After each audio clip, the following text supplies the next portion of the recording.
a video showing a heated physical clash between WNBA legend Diana Taurasi and up-and-coming college basketball star Caitlin Clark has gone viral, quickly spreading across social media. The intense moment between the two athletes has captured the attention of fans everywhere. Oh, it's always great. Every year is a different journey.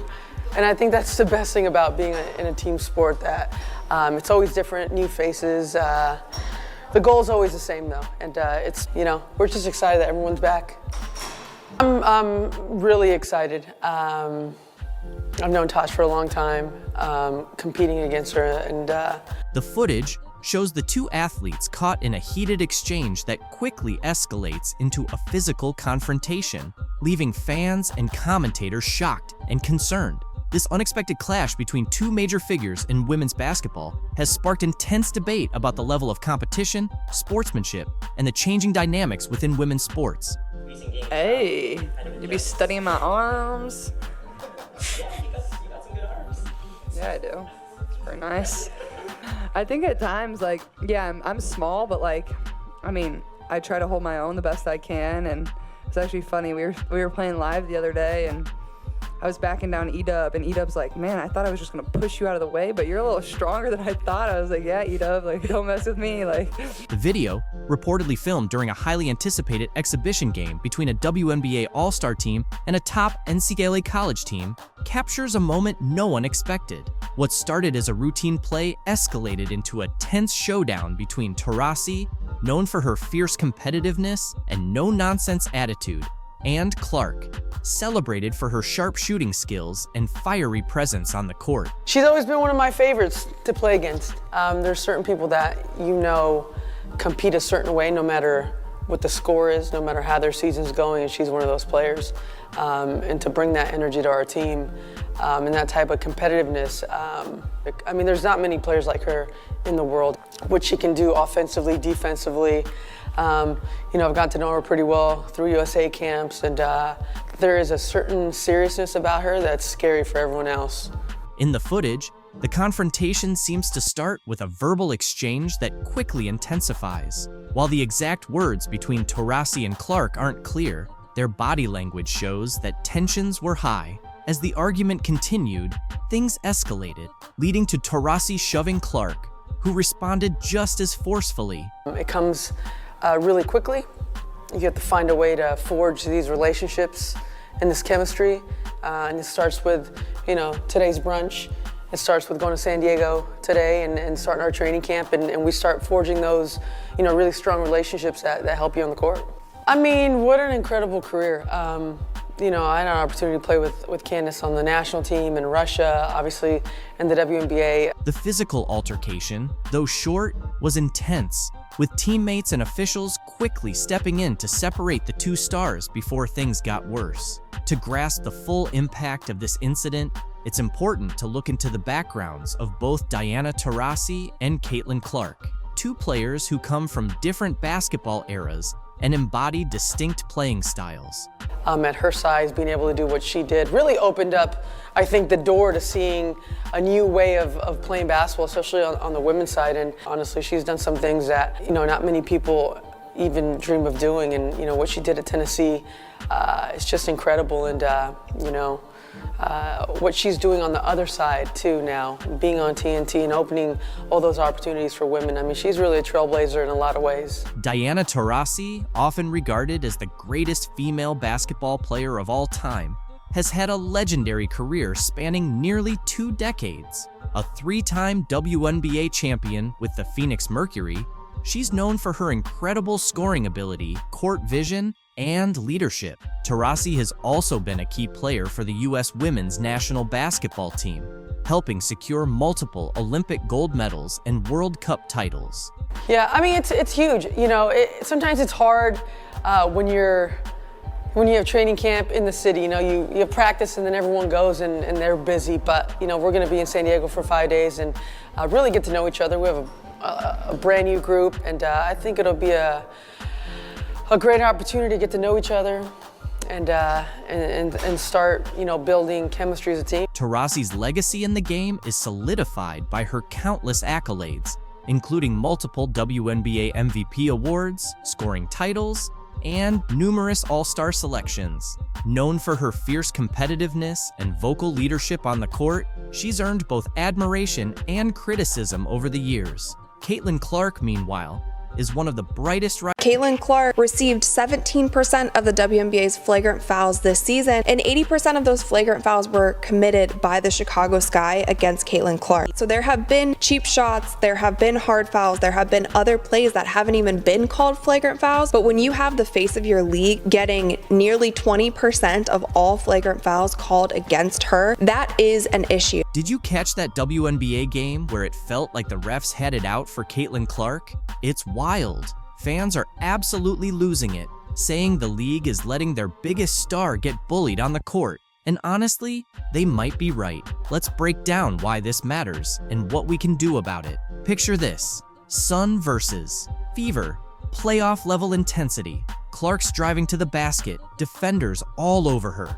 She goes up for the shot, clear contact, and nothing. No whistle. The crowd's going crazy, and Clark's staring at the refs like, "Are you serious?" But still, no call. It's like the refs left their whistles in the locker room.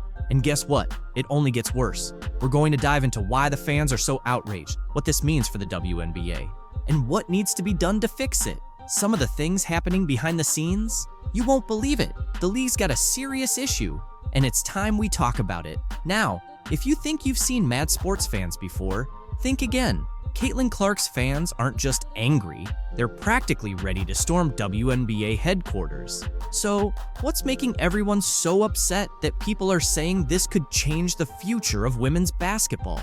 Just imagine your Twitter feed blowing up with all caps rants, Instagram flooded with heated reaction videos, and Facebook groups turning into full-on virtual battlegrounds. Superstars are going to get a special whistle, and they should, protecting their one superstar who brought in more eyeballs than anyone else has ever done in the league. She should have a special whistle. Calls like this should be made, should be reviewed, because at the end of the day, it's not just the sport, it's the entertainment of the sport, and you need to protect your superstars, and the WNBA has not done well this entire season. This is what's going on in the WNBA right now. Fans are absolutely outraged over how the refs are handling these playoff games. And it's not just a few hardcore fans either.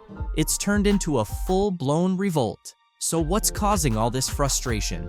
It comes down to how the officials are treating the league's top stars, especially Caitlin Clark. Fans are furious, saying that the refs are letting defenders get away with everything when it comes to Clark. She's getting pushed, shoved, and knocked around without a single call being made. It's like the refs are taking a break every time she drives to the hoop. One fan put it perfectly: if the game isn't called fairly, we can't win. The WNBA should be ashamed. And that's the feeling that's all over social media right now. People are angry because they think the league isn't protecting its biggest stars, the players that fill seats and get people watching. But here's where it gets even crazier. This isn't just about one game or even one player anymore. Fans are saying this whole referee issue could actually hurt the future of the WNBA. They're worried that if star players like Clark can't perform because they're constantly getting fouled with no calls, it's going to slow down the growth of the league.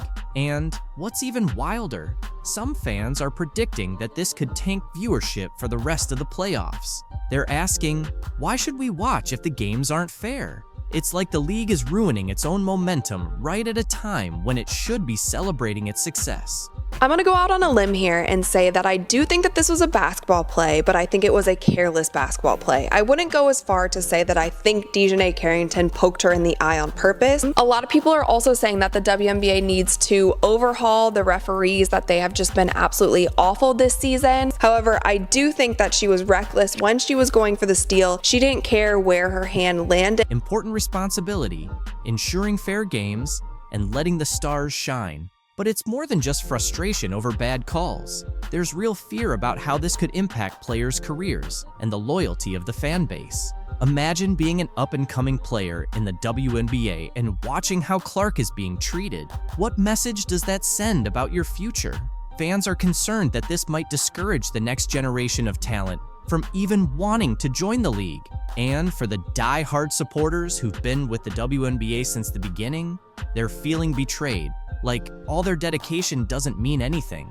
But the problem runs deeper than just how the players feel.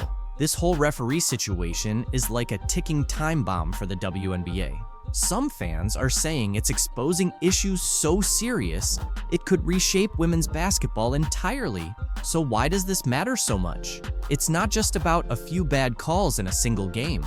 This officiating chaos is putting player careers, game outcomes, and the league's entire reputation at risk. If the star players can't perform at their best because they're constantly getting fouled without any calls, how can they truly show what they're capable of? Not calling some of these fouls and not cracking down on some of these cheap shots and hard fouls that are so excessive, not only against Caitlin Clark, but against other players as well. People want to see a fast-paced, high-scoring, long-range shooting game from these women. People should know right off the bat. The Indiana Fever is turning up the heat, and it's not just because they're pushing for a playoff spot. Nalissa Smith and Caitlin Clark are caught in a bit of drama that could give your favorite reality shows a run for their money. If you thought The Real Housewives had enough tension, you might want to hear about the brewing rivalry between these two basketball stars. As the Fever gets ready for the playoffs, things in the locker room are getting heated, almost as fast as a three-pointer. Nalissa, who used to be the face of the team, now feels like she's being overshadowed by the rising star, Caitlin Clark. It's like a sports soap opera playing out right on the court, with a mix of jealousy, competition, and just a hint of shade. So, what's really going on between Nalissa and Caitlin? Is this a case of jealousy, or is it just good old competitive spirit? Can they work together without it turning into a full-on showdown?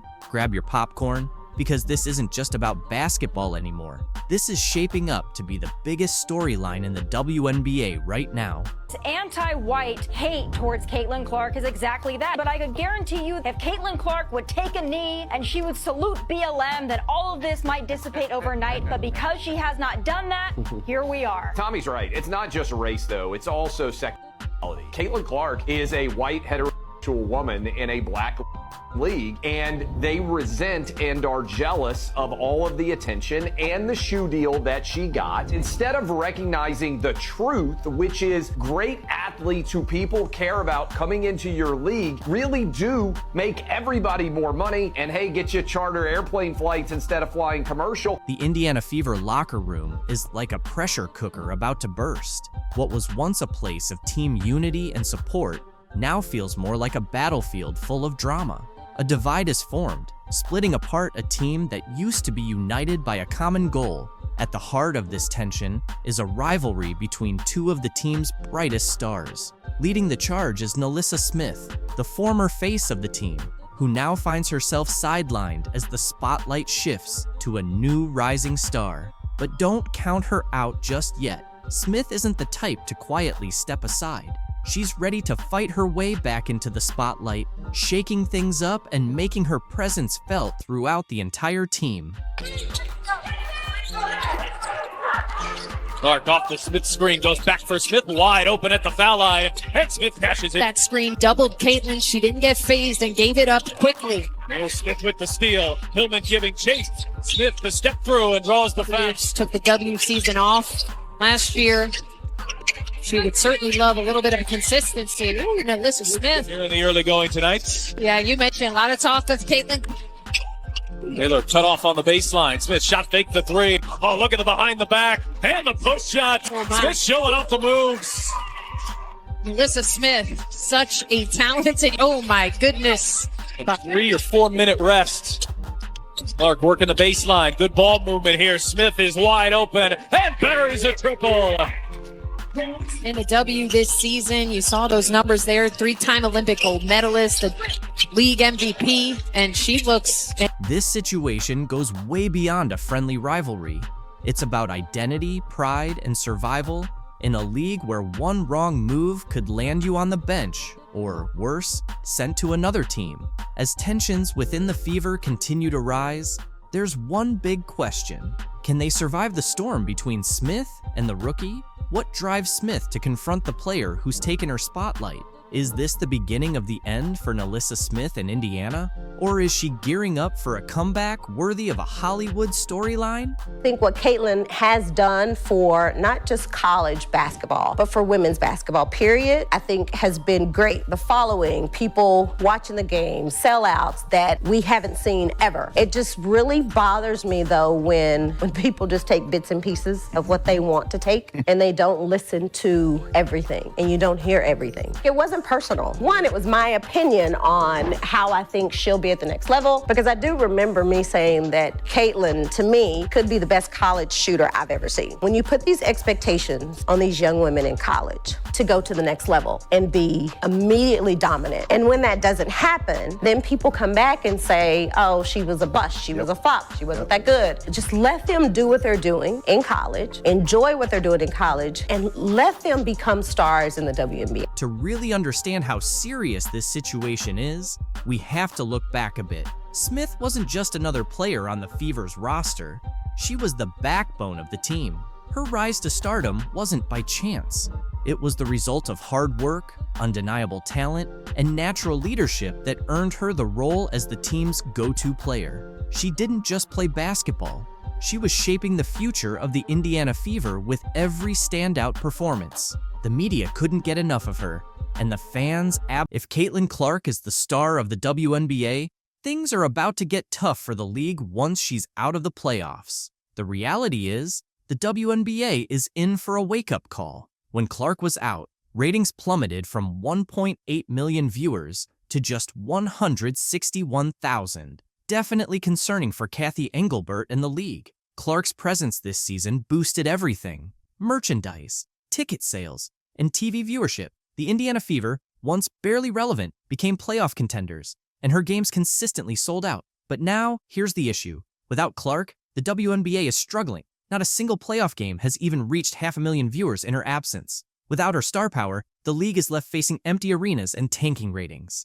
It's become clear they put all their hopes on Clark, and now they're feeling the effects. Clark's influence extended beyond just the Fever. She set records in points, assists, and triple-doubles, and her energy lifted the whole league. Attendance shot up by 156%, TV ratings nearly tripled, and merchandise sales skyrocketed. She even drew in fans who had never paid attention to women's basketball before. But now that she's out, the league is facing a tough reality. Remember those packed arenas for her games? Without her, the venues are half full, and the excitement is gone. Even the top teams can't pull in 500,000 viewers. The WNBA is staring down not just a major drop in fan engagement, but a financial loss too. The NBA pours $200 million into the WNBA every year just to keep it going.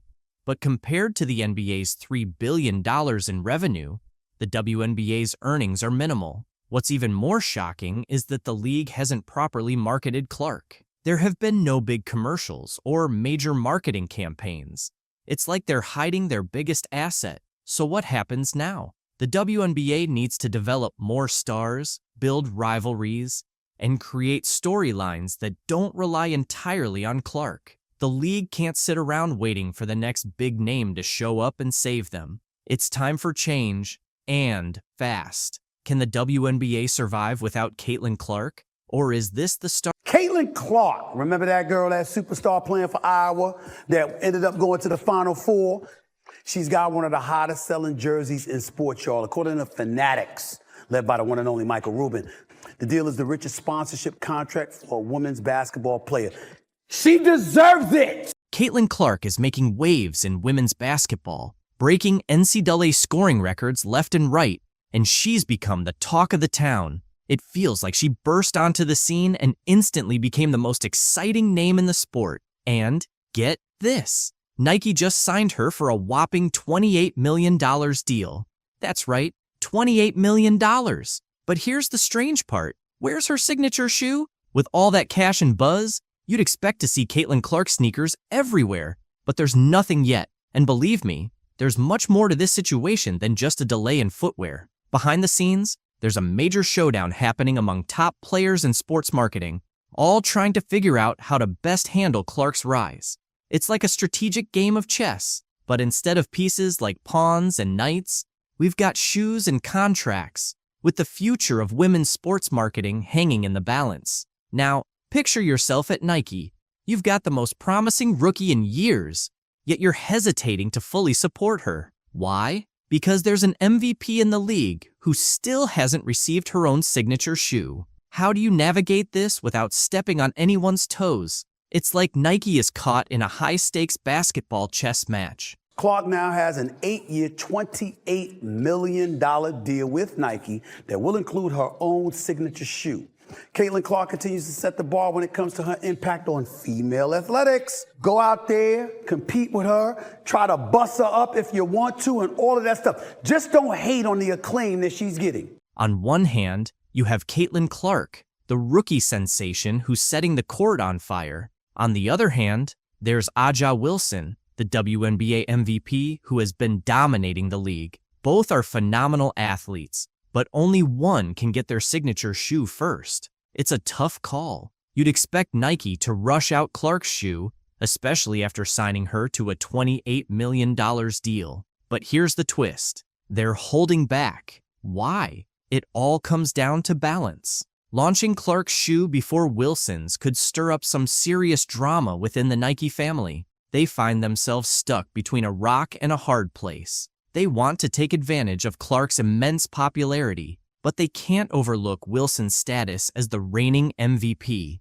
It's a tricky situation, and Nike is doing its best to avoid any missteps. Now, here's where it gets intriguing. An insider revealed that Nike's strategy has shifted. They used to make bold, decisive moves. Remember the just do it days? Now, it feels more like just think about it. They're so focused on managing public perception that they're playing it incredibly safe. This cautious approach isn't just about Clark and Wilson. It's reshaping how brands engage with rising stars in women's sports. Everyone's watching to see how Nike navigates this, and you can bet other companies are taking notes.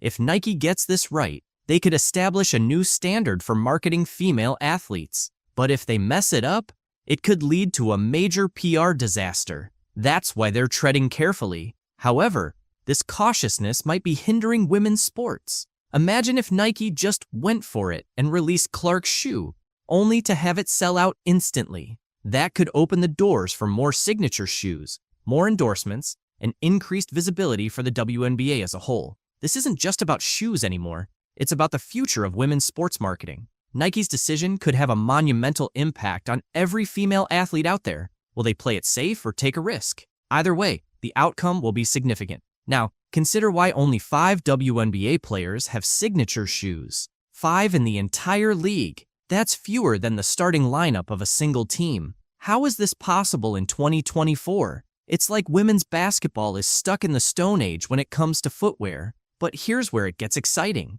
Caitlin Clark's shoe could change everything. We're not just talking about another unisex model with a woman's name on it. This could be a game changer. Imagine a basketball shoe designed specifically for a woman's foot. It's not just about aesthetics.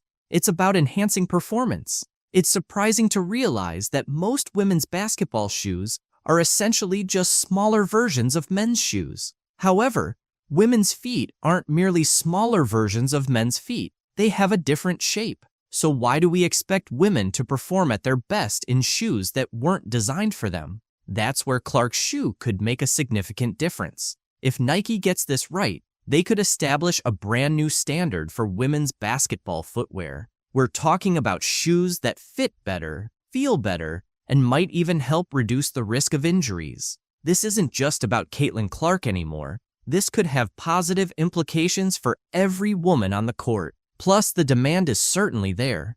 When Clark was drafted, her jersey sold out in no time. People are eager for Clark merchandise. If her shoe is successful, it could pave the way for more signature shoes in the WNBA, finally creating a market that truly caters to women basketball players. But this goes beyond just selling shoes. Clark's signature shoe could symbolize growth in women's basketball, sending a message that says, "We see you, we value you, and we're creating products specifically for you." That's a significant step for a sport that has often been viewed as an afterthought. Consider the impact this could have on young girls who play basketball. they wouldn't just be dreaming of playing in the WNBA. They'd be envisioning a future where they have their own signature shoe. This is about representation. What's happening in the WNBA right now is absolutely wild. Sophie Cunningham, who plays with Diana Taurasi on the Phoenix Mercury, recently made some eye-popping comments about Caitlin Clark that are leaving people stunned.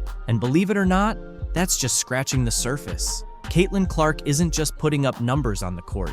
She's changing the game itself. She's been smashing records, pulling off impossible plays, and shaking up the Indiana Fever in ways no one saw coming. And get this, some of the seasoned veterans are starting to feel a bit envious. Yep, the rookie is making waves so big that it's ruffling the feathers of some long-standing stars. But hold on, let's take a closer look at what Cunningham said that's got everyone buzzing. In a recent interview, she dropped some serious thoughts on Caitlin Clark. But I think they've done a great job in the league as well. I think the physicality and all that they're going to get used to, but I think especially Caitlin Clark, she's been killing it. And I'm a huge fan, and I never say that, but I think it's fun what she's doing. Can you believe what this means? A veteran player who shares the court with the iconic Diana Taurasi is giving major props to a rookie. That's not something you see every day in the WNBA, but Sophie didn't stop there. She had more to say. When it comes to viewership, man, I think a lot of people have a lot to learn about our league, but I think that's a really fun thing. And if you have really anything negative to say about all the viewership and everything that this rookie class is doing, I just think that you're not capitalizing on it and you might be a little jealous. So Sophie just dropped a truth bomb on anyone throwing shade at Caitlin Clark's success and the other rookies in the league. She's basically saying that if you're not on board with how the WNBA is growing, then the issue might be with you. But why is Sophie, an established player, going all out to defend Clark and the rookies? Simple. It's all about the impact. Clark isn't just playing great basketball. She's completely changing how people view the WNBA. Since she stepped into the league, viewership has exploded. Games that used to have empty seats are now packed. People aren't just watching Indiana Fever games, they're buying tickets, jerseys, and buzzing about the WNBA on social media like never before. And here's the kicker. Clark is pulling all this off as a rookie. She didn't need years to adjust or build a fan base. She came in and started dominating right away. That's why Sophie and other savvy players are seeing that Clark's success is tied to the success of the league itself. In just the last 5 games, Clark's been on fire, averaging 22.6 points, 8.4 assists, and 4.8 rebounds. But that's not all. She's shooting 48.1% from the field and an impressive 44.4% from beyond the arc. These aren't just good numbers for a rookie, they're elite, even for seasoned pros. And what's most incredible is that she's not just stacking up stats for herself, she's lifting the entire team. With Clark on the court, the Fever have gone from barely scraping by to becoming serious title contenders. Oh, and that record for most points generated in a WNBA season? Clark is on track to break it. She's already ranked among the top 3 rookies of all time for total points, and the season's not even over. But it's not just about scoring. Clark is redefining what it means to be a point guard in this league. Her assists aren't just routine passes, they're jaw-dropping plays. She's seeing and creating opportunities that leave even the commentators speechless. And here's the wild part. She's doing all of this against defenses that are built specifically to shut her down. Entire teams are shifting their strategies just to contain Caitlin Clark, but she's still out there dominating. That's why veterans like Sophie Cunningham are so impressed. Clark isn't just excelling. She's changing the entire game. She's pushing teams and players to evolve.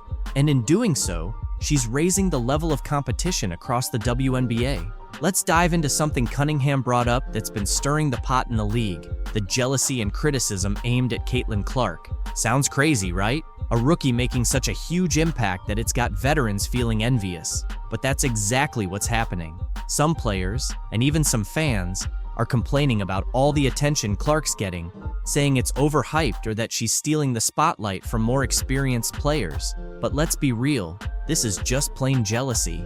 As Sophie Cunningham wisely pointed out, those who are grumbling about the attention Clark is bringing to the league are missing out on the bigger picture and maybe feeling a bit envious. She's absolutely right. Clark's success doesn't take away from any other player's value.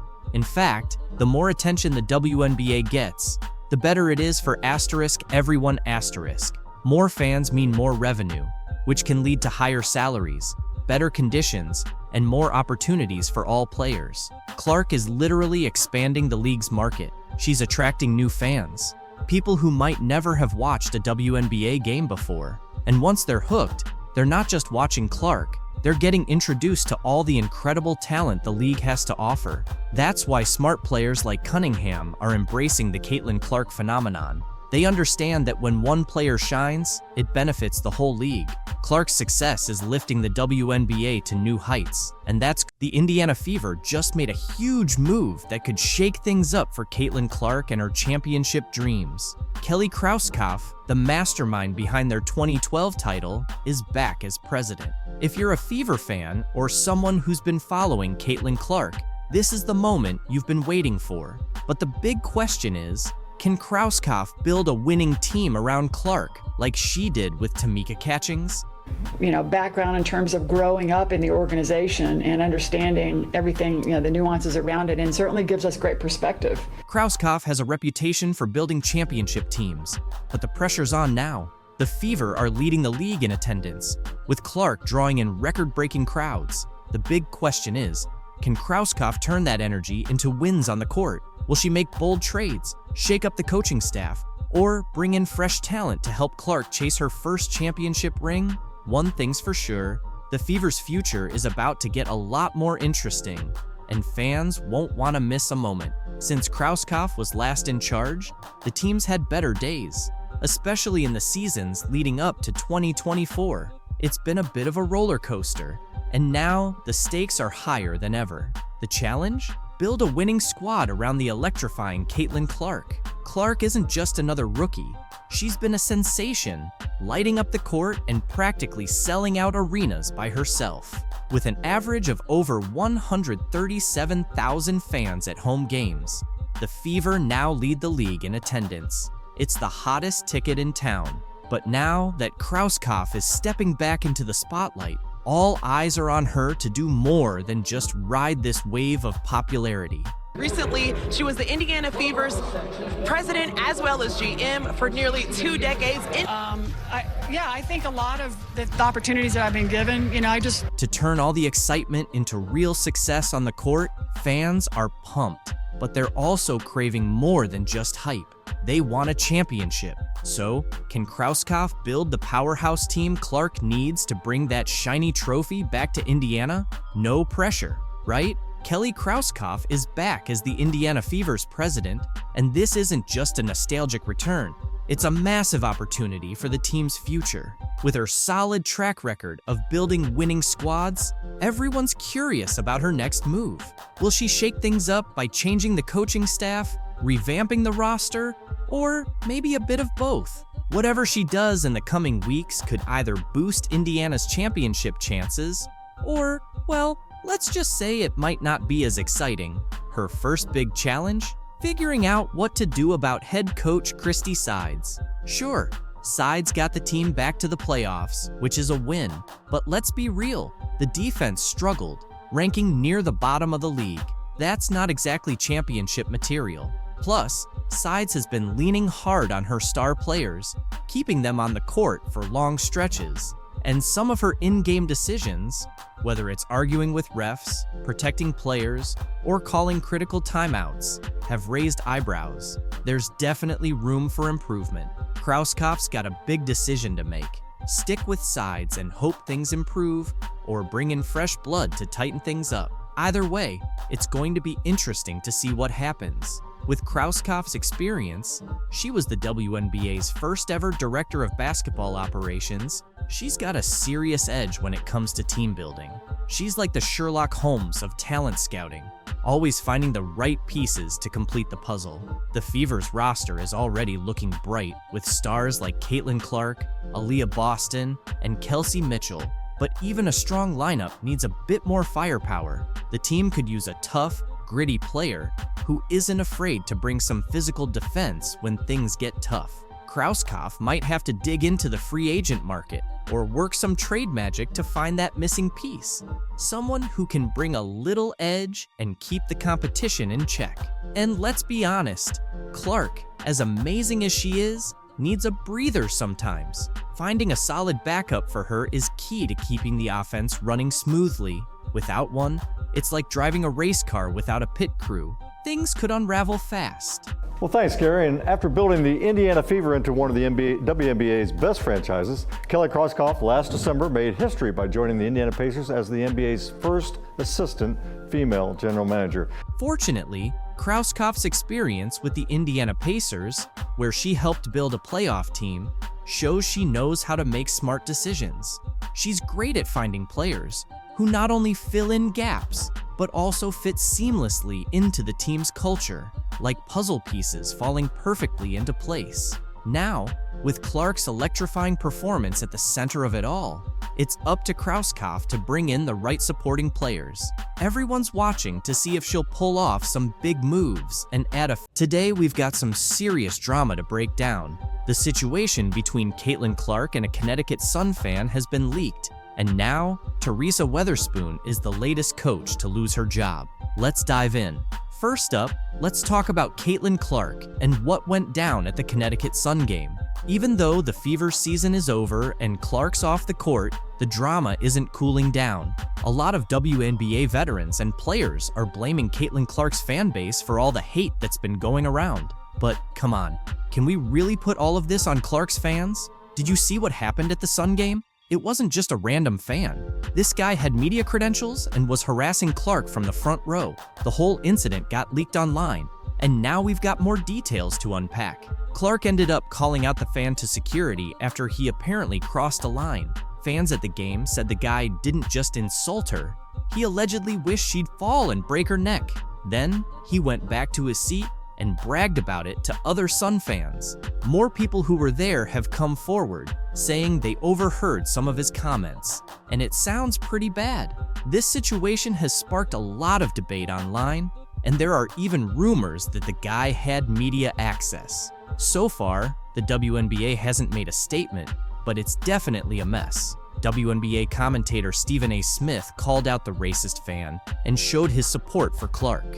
On the flip side, players like Angel Reese and Brittany Griner have also shared their thoughts. Angel mentioned she's been dealing with harassment from Clark's fans for the past 2 years. Griner, on the other hand, is pushing for the league to take faster action when it comes to toxic fan behavior. Speaking of Angel Reese, let's shift gears. Last night, news dropped that her coach, Taurasi Weatherspoon, was fired from the Chicago Sky, and Angel's heartbroken. She tweeted about how much Weatherspoon meant to her, saying she was the only one who believed in her and supported her through a tough time in her life. What do you guys think? There's not that many people that can relate to everything that she's been through. There's not that many folks that know what it's like to be in her shoes, but someone that does is LeBron James, right? Few can truly understand the rise of WNBA rookie sensation Caitlin Clark. But one person who gets it all too well is Los Angeles Lakers superstar LeBron James. After a standout rookie season with the Indiana Fever, Clark's journey has drawn comparisons to James himself, who recently voiced his support for her. He said, "I have a great deal of respect for Caitlin Clark because I know exactly what it means to be drafted, be the face of a franchise, and also get scrutiny from people who don't think you're ready for that next step. Watching Caitlin and what she's doing, I've been supporting her since day one because I remember going through that myself. She has my support 100%. She's a transcendent player. Like James, Clark faced immediate pressure. As the #1 overall draft pick, she was thrown into the spotlight, much like LeBron was back in 2003 when he was drafted by the Cleveland Cavaliers. At just 18 years old, the weight of an entire franchise rested on his shoulders, with expectations to lead them to greatness. Similarly, Clark took the reins of the Fever franchise, and her rookie season has come with its share of challenges. Another thing James and Clark share is their massive popularity, which brings both admiration and criticism. LeBron has been through it, and now Caitlin is experiencing the same. Yet, despite the noise from critics, both have turned the pressure into game-winning performances. LeBron, always a supporter of women's basketball, hasn't hesitated to show his admiration for Clark, whether it's through encouraging words or sharing her highlights on social media. He's been one of her biggest fans from the start. The one thing that I love that she's bringing to her sport, more people want to watch. Don't get it twisted. Don't get it f***ed up. Caitlin Clark is the reason why a lot of great things is going to happen for the WNBA. But I'm rooting for Caitlin because I've been in that seat before. I've walked that road before. NBA analysts have already started drawing comparisons between LeBron James and Caitlin Clark. Right, when LeBron James came out in 2003, we heard, so many guys on record saying they couldn't wait for him to get to the league and he wasn't going to do this, he wasn't going to do that. And guess what? He did that and he did this. Well, she took her hits, she got back up, and she kept swinging and she kept dominating in great fashion as a rookie. And so it's no other two athletes like LeBron James and Caitlin Clark that's been under this most pressure since I've been around the game of basketball that I've witnessed with my very own eye. Just like LeBron, Caitlin Clark's rookie season didn't get off to a smooth start. The Fever struggled with a 1-8 record early on, leading fans and analysts to question her abilities. Fast forward to the WNBA playoffs in September, and those doubts disappeared. Clark led the Fever to their first postseason appearance since 2016, finishing the season with a 20-20 record, their best in nearly a decade.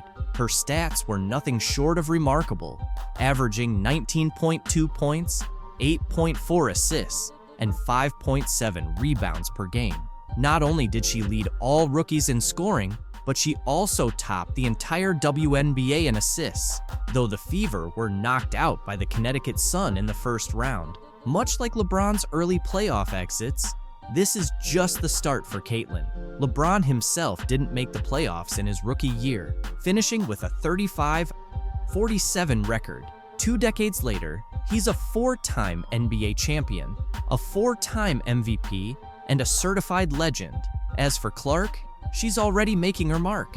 After her playoff exit, she made history alongside Michael Jordan, becoming just the second rookie in NBA or WNBA history to average at least 18 points, 8.5 assists, 5 rebounds, 2 steals, and 1 block in a playoff series. Sharing a stat line with Air Jordan, that's no small feat. She has lived up to expectations, right?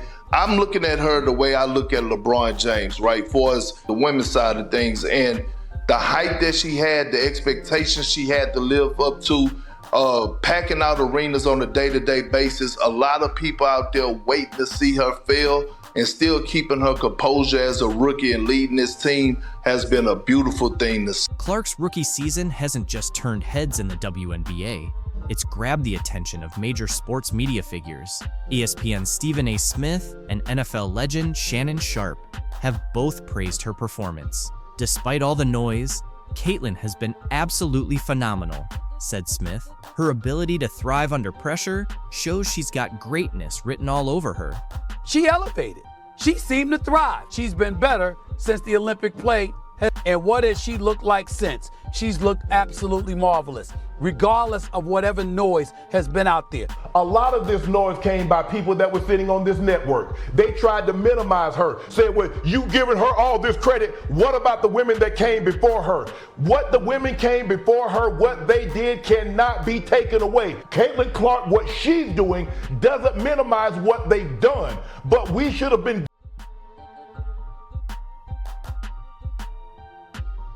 Caitlin Clark has some big news that's sure to create a stir in the WNBA. But let's face it, are we really surprised? Many fans have been watching just to see her take charge in the league this season. Now, she's made the decision to step away for good. And honestly, who can blame her? She struggled with physical defense she's faced at the professional level and voiced frustration with the league's officiating, recently telling reporters, quote, I feel like I'm getting hammered and everybody is physical with me, and opponents get away with things that other people don't get away with. That's what Caitlin Clark said. From the very beginning, this league didn't truly appreciate her talent. She took a team that had been largely unnoticed for 10 years and led them to the playoffs, set attendance records, increased ticket sales, and made her jersey a top seller. So what did she receive in return? A cheap eye poke, some shoulder hits, a loss by 6 points, technical fouls, unfounded claims of racism, and a label as a rude player. What I am upset about is like, hey man, your meal ticket is under constant attack. There's been dirty plays all season. If that's the kind of treatment you receive for making the league entertaining, I'd walk away too. But do you know what really drove her to this breaking point and led her to announce her decision? What did she say that made it clear she's entirely finished? Let me provide you with all the details. Those guys, they're the racists, when really, y'all are the racists. The people coming up with excuses to hate Caitlin Clark and the new fan base that she brought. You could sense it brewing from a distance. Caitlin Clark's frustration had been accumulating for weeks. However, the tipping point occurred when the Indiana Fever faced a heartbreaking defeat against the Connecticut Sun. She's just not built for the physicality of this league. And she's not quick enough to get away from the physicality. Resulting in their elimination from the playoffs. In a close game that ended with a score of 87-81, Clark played as if everything depended on it, contributing 29 points, 10 assists, and 7 rebounds, essentially trying to shoulder the entire team. But here's the catch. Her teammates appeared to be asleep. While Clark was out there performing like a one-woman army, her team struggled, missing shots and committing rookie errors. This kid's on the wrong team. She's got the wrong skill set to handle the physicality of that league, and she's a rookie. Let's kick things off with Temi Fagbani. Where do I even start? Her performance was nothing short of a disaster. She made some critical errors, including a shot clock violation at a crucial moment when the Fever were trying to gain momentum. When she wasn't just standing around looking confused, she went 0 for 3, practically gifting the ball back to the Sun. Honestly, don't you agree with Gino when he said, "Yeah, but she needs to be on a better team." But hold on, because Victoria Vivians didn't perform any better. As a veteran who should excel under pressure, she instead chose to go missing, scoring only 6 points with a shooting percentage of 2 for 10. Seriously, 2 out of 10? She wasn't just missing, she was clanking wide open opportunities that even I could have made. Then there's Kelsey Mitchell, usually a reliable scorer, who picked the absolute worst moment to disappear. She ended with 9 points on 3 of 12 shooting.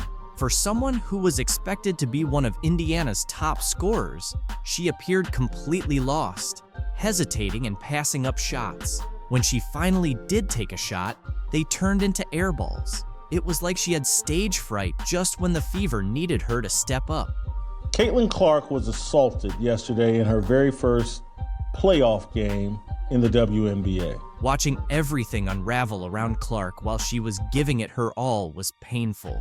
Each time she made a clutch, three-pointer, or executed an amazing play, her teammates seemed to fumble, handing the ball back to the Sun and giving Clark that helpless look, as if to say, "Oops, my bad." You could see it in her body language. Every missed shot and turnover felt like a punch to the gut. It's not that she didn't show up. She played a full 40 minutes of relentless, high-intensity basketball, pouring everything into the game, and yet it still wasn't sufficient. It's important that we point this out. One of the things that I brought up this morning in talking about Caitlin Clark is that some of the players, you want to use the word jealousy, fine. You want to use the word envy, fine. As the final buzzer went off and Clark stood there with her shoulders slumped, staring at the scoreboard, it became evident that this was more than just a loss. It was a realization, a wake-up call that no matter how hard she fought, how many shots she made, or how many plays she executed, it wouldn't matter without a team that could genuinely support her. This wasn't merely the end of a playoff journey, it signified the end of her patience. If Caitlin Clark is the quote-unquote savior, if she's the golden girl, milk it! Reality is knocking on the door of the porta potty. The truth is finally coming to the light. The same light that is going to be dimming here in about 12 hours when Caitlin Clark is eliminated from the playoff. The entire WNBA was almost in shock when Caitlin Clark revealed her big news. She's not just stepping away from the league, she's moving to Europe, That's correct. The most exciting rookie the WNBA has ever witnessed is packing her bags and saying, "I'm out." Can you really falter after enduring all the relentless pressure, cheap shots, and endless nonsense? Clark has decided it's time to hit the reset button. This announcement came just days after the Indiana Fever's tough playoff exit against the Connecticut Sun. And honestly, it's not unexpected. After elevating her team to relevance without any support, this was bound to happen. There were regular season games this season where Caitlin Clark drew more than 1.8 million viewers. However, I hope Kat Engelbert is ready for disappointment because there's a hell of a lot more. Buckle up, because today's WNBA news is seriously wild. Imagine making a comment so bad it's now being labeled as one of the worst quotes in sports history. Yep, that's what went down when Chennedy Carter had a complete meltdown after Caitlin Clark was named to the first team All-WNBA and won Rookie of the Year. But here's the kicker, Clark didn't fire back with words. She let her game do all the talking, and trust me, you won't believe how she responded. So get comfortable, because we're diving into everything. From Carter's outburst to Clark's stunning response. Caitlin Clark's rookie season? Absolutely legendary. She earned her spot on the All-WNBA first team and took home Rookie of the Year honors. But, of course, not everyone was cheering her on. Chennedy Carter, for example, wasn't exactly thrilled. She practically lost it when Clark's name was mentioned for the big awards. And while Clark's stats are beyond impressive, what really turned heads was how she handled all the drama. Instead of getting dragged into the chaos, she responded with so much grace and humor that you'd think she was prepping for late-night TV, not just WNBA greatness. Let's break down what made Clark's rookie season so spectacular. She wasn't just good, she was unbelievable, averaging 24 points and 8.5 assists per game since August. That's superstar level, no doubt. But wait, there's more. She didn't just win Rookie of the Year, she won it unanimously every single vote. It's like a popularity contest, but with actual skills to back it up. And as if that wasn't enough, she also made the All-WNBA first team as a rookie. That almost never happens. Talk about making an entrance. Clark didn't just put up big numbers, she completely turned things around for the Indiana Fever. They went from barely hanging on to becoming legit playoff contenders. Honestly, no one saw that coming. How does one rookie change the game for an entire team? That's exactly what we're about to dive into. And trust me, this story's just heating up. Not everyone's thrilled about Clark's rapid rise to stardom. One player's reaction to her success? Let's just say it wasn't what anyone expected. You'd think Clark's harshest critics might be her own teammates, right? After all, locker rooms are full of competition. Wrong. The most intense criticism actually came from someone who's never even played against her. And let me tell you, this one didn't just miss. It backfired big time. Enter Chennedy Carter, a WNBA player who decided to throw some serious shade at Clark. Carter didn't just question Clark's skills. She went straight for the jugular, saying, besides three-point shooting, what else does she bring to the table? Hold up, that's like saying, besides saving the world, what else does Superman do? It was a pretty wild take, and fans weren't having it. Carter's comment didn't just fall flat. It sparked a huge backlash.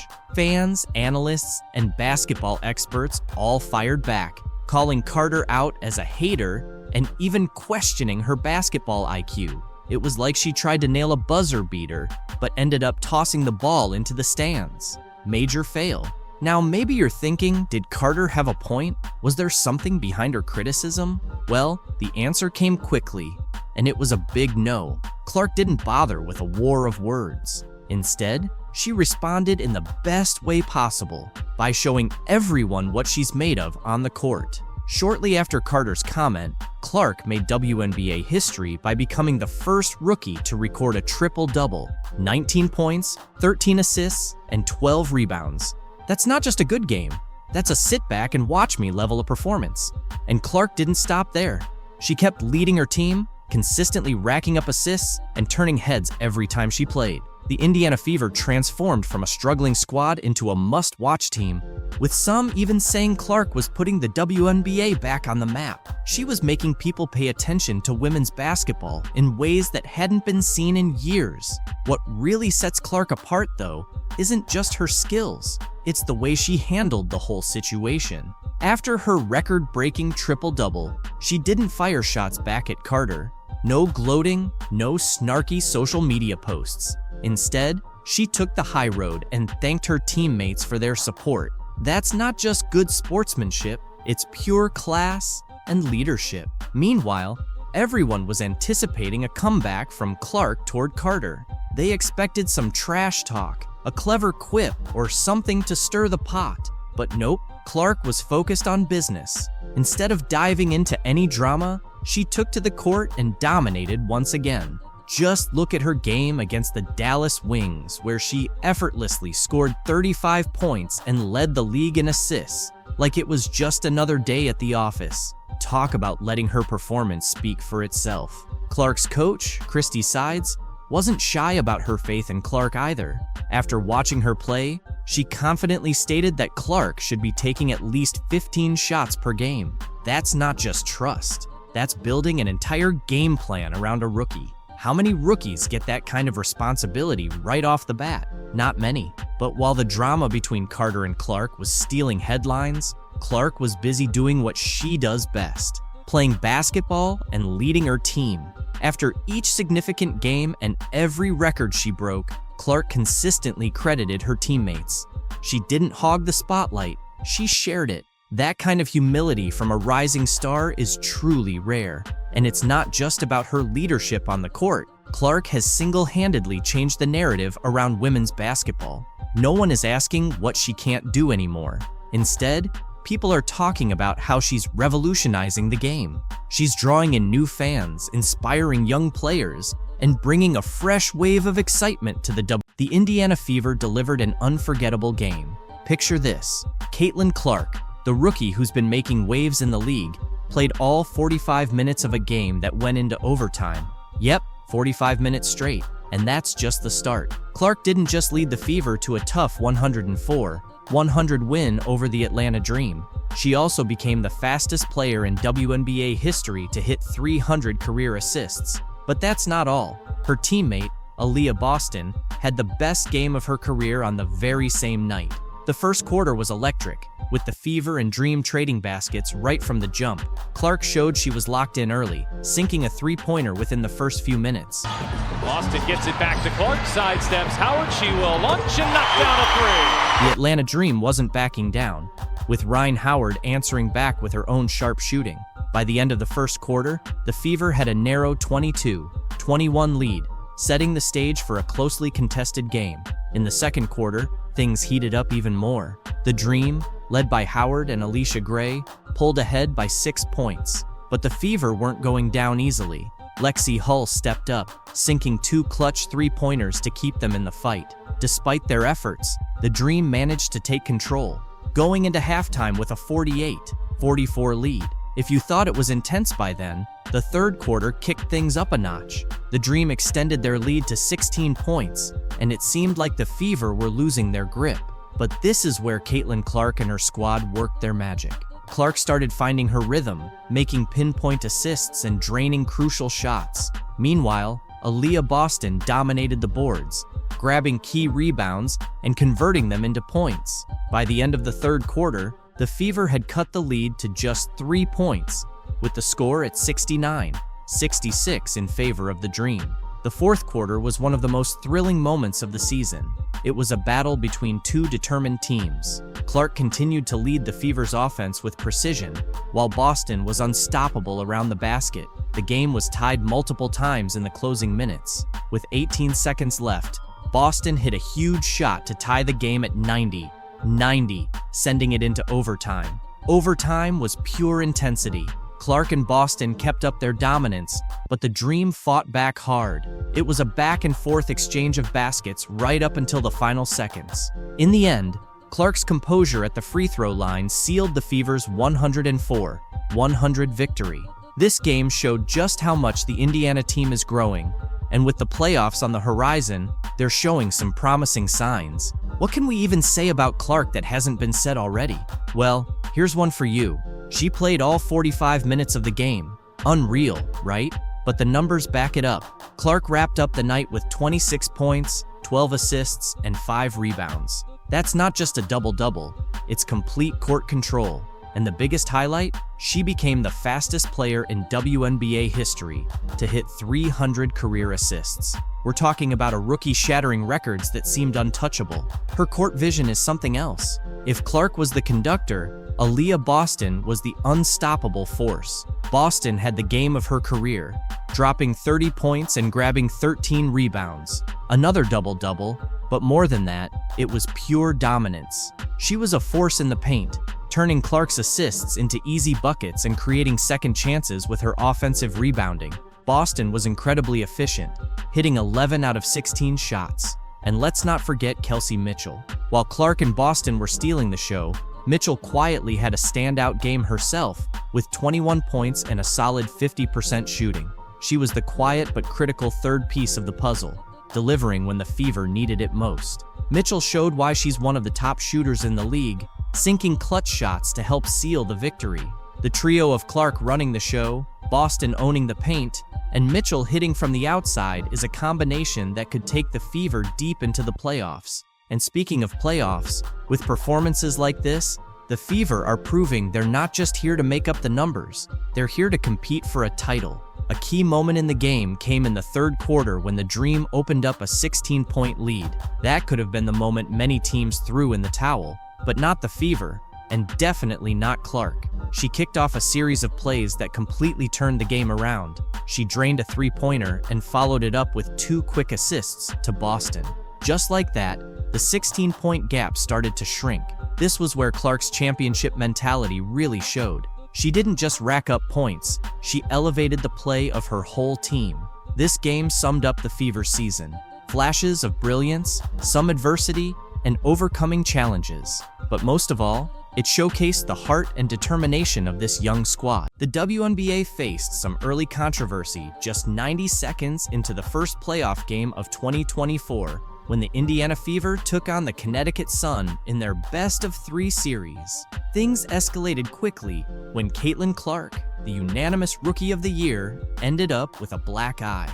The incident happened when Connecticut guard Dejanai Carrington appeared to accidentally poke Clark in the eye. Despite Clark clearly being in pain and falling to the ground, no foul was called, which sparked an outcry from fans on social media. Many accused Carrington of foul play, claiming the move was intentional. Even Barstool Sports founder Dave Portnoy weighed in, tweeting, "Why does the WNBA let players wear gigantic nails if they use them as weapons? We're lucky Caitlin didn't lose an eye. No foul call, and she had to play with one eye the rest of the game." Clark, despite the injury, continued playing, but had one of her toughest games since joining the WNBA. She shot just 3.5%, going 4 for 17 from the field, including 2 for 11 from beyond the arc. The Fever, unable to rally behind their star, suffered a tough 93-69 loss to Connecticut, putting them on the verge of elimination. Kelsey Mitchell's 21 points and Aaliyah Boston's 11 rebounds were among the few highlights for Indiana. On the other side, Connecticut was led by Marina Mabrey's 27 points and Alyssa Thomas's 15th career triple-double as they controlled the game from start to finish. Despite the rough game, Clark didn't blame her eye injury for the performance. After briefly sitting on the bench following the poke, she decided to push through the pain and played 36 minutes, contributing 8 assists. However, her shooting struggles were hard to ignore. In the post-game press conference, Clark refused to place blame on Carrington, taking full responsibility for the missed shots and acknowledging her difficult game. Her determination to keep playing says a lot about her resilience, but fans are still left wondering if the eye injury played a bigger role in her off night. It remains to be seen if Clark and the Fever can bounce back and avoid an early playoff exit.